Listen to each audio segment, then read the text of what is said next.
Այսօր եկել եք կառավարություն զրուցելու տրանսպորտի թեմայի հետ կապված, ինչ ակնկալիքներ, սպասելիքներ ունեք, ըստ ձեզ կառավարությունը ինչ պատասխան ձեզ կտա։ Գիտեք ինչ,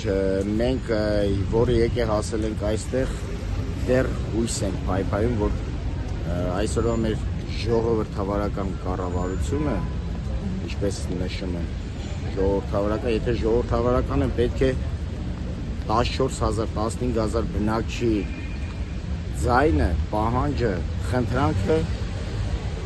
բավարարել։ Ես այդքանը կասեմ, բայց չեմ կարող ասել ինչպես կբավարարեն, սպասենք հանդիպմանը։ Եթե չբավարարվի ձեր պահանջներին, եթե չբավարարվի, հարգելի լրագրող,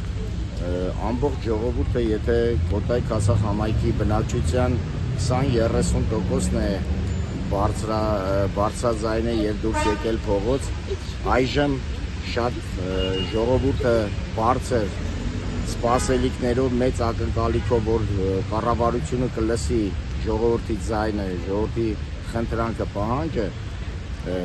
եթե չբավարարվի, ինձ թվում է արդեն ամբողջ ժողովուրդը դուրս կգա եւ իր բողոքի ձայնը կներկայացնի։ Բայց նախորդ անգամ տեղական կառավարման եւ ենթակառուցվածքների փոխնախարարը կարծես թե բավարար պատասխան չէր տվել ձեր խնդրին։ Ոչ,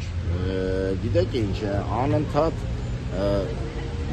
տարածքային կառավարման փոխնախարարը Արմեն Սիմոնյանը խոսքերը ոնց պատտեսնում էր մեզ բավարարող ոչ մի պահանջ, այսպես ասած, չէր ասում։ Իօքուտ ասում էր մուլտիտրանսի շահերի, որը դա մեր ժողովրդին հաստատ չէր կարող բավարարել։